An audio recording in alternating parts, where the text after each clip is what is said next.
We are witnessing the darkest crisis of the Church, a spiritual collapse that touches the very heart of the priesthood. Monsignor Schneider identifies the nerve center of this ruin, the diabolical plan that is emptying faith from within. Priests trained to obey, not to discern. A church that bends instead of resists.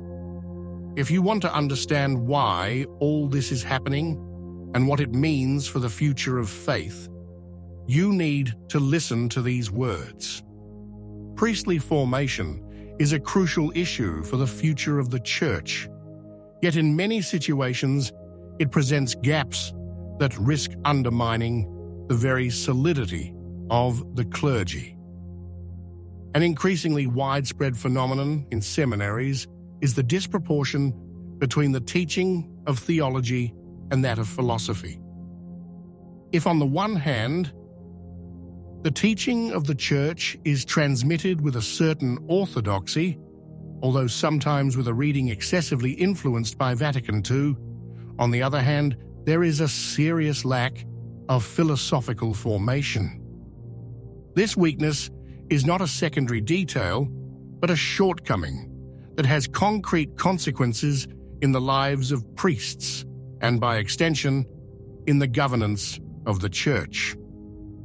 The problem arises from the fact that without a solid philosophical basis, which includes logic and metaphysics, theology risks being received in a fideistic way. Faith, in fact, presupposes reason, as St. Thomas Aquinas teaches. When this hierarchy is neglected, a mentality develops that leads to considering doctrine not as an immutable deposit to be safeguarded, but as a set of truths that can be adapted according to the ecclesiastical authority of the moment. It is a real risk. If the rational foundation is missing, one can end up thinking that obedience to the hierarchy is absolute, without realizing that the authority of the Church is always subordinate to the truth of Christ. Monsignor Schneider recalled how, after the Second Vatican Council, sound perennial philosophy was progressively neglected in seminaries, leaving young priests without adequate intellectual tools to discern truth from ideological drift. Pope Pius VI understood the importance of a solid philosophy, so much so that he proposed 24 Thomistic theses as an essential basis for formation. Today, however, this awareness seems to be fading, with the result that many priests, lacking a solid logical and rational structure, become more easily vulnerable to the theological fashions of the moment or to modernist tendencies.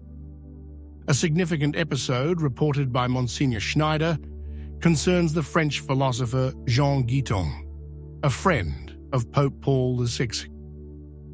After the council, the pontiff asked him for an analysis of the reason why so many priests were abandoning the ministry.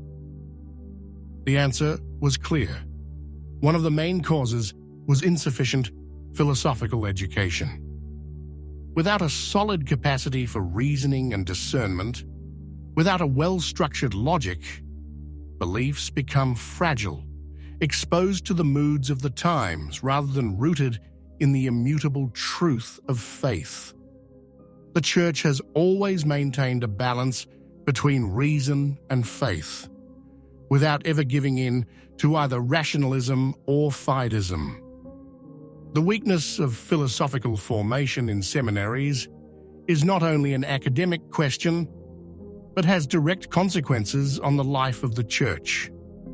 A priest who does not possess solid logical and metaphysical foundations risks not having adequate tools to discern between what is authentically in conformity with tradition and what instead represents a doctrinal deviation disguised as obedience.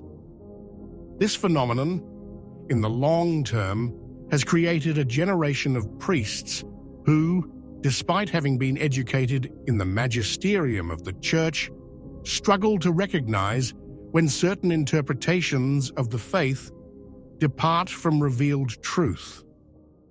St. Thomas Aquinas teaches us that grace presupposes nature, just as faith presupposes reason. One cannot have a solid theology if one is not first trained to think correctly. This is why the Church has always promoted perennial philosophy as the basis of priestly formation, recognizing its value not only as a theoretical discipline, but as an essential tool for the orderly development of theological thought. Monsignor Schneider highlighted how this lack of philosophical formation exposes priests to two main dangers. On the one hand, the tendency to fall into fideistic error, that is, an approach to faith that excludes reason and becomes a simple passive acceptance of doctrines.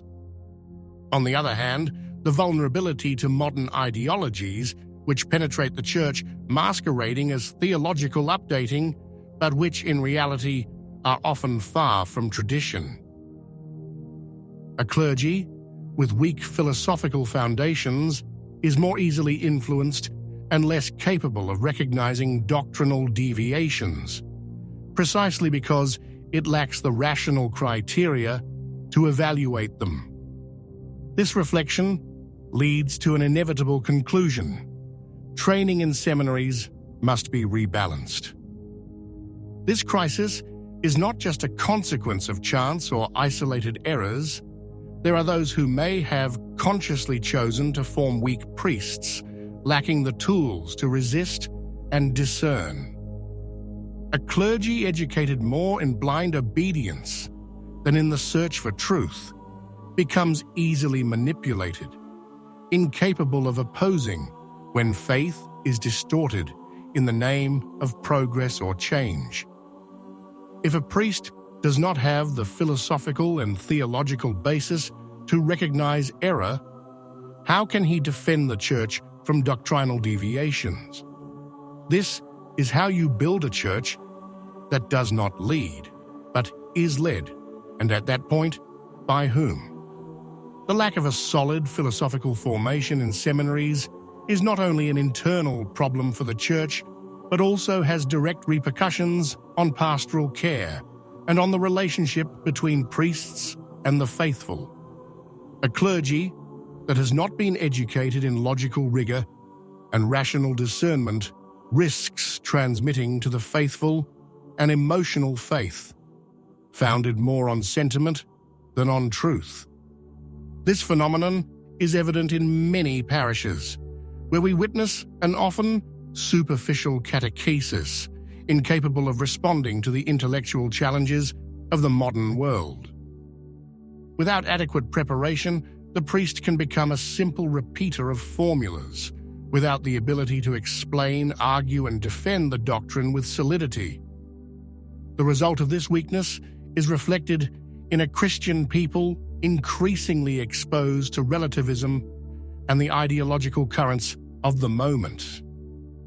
If the priest does not have the basis to counteract these influences, how can he guide the faithful into truth?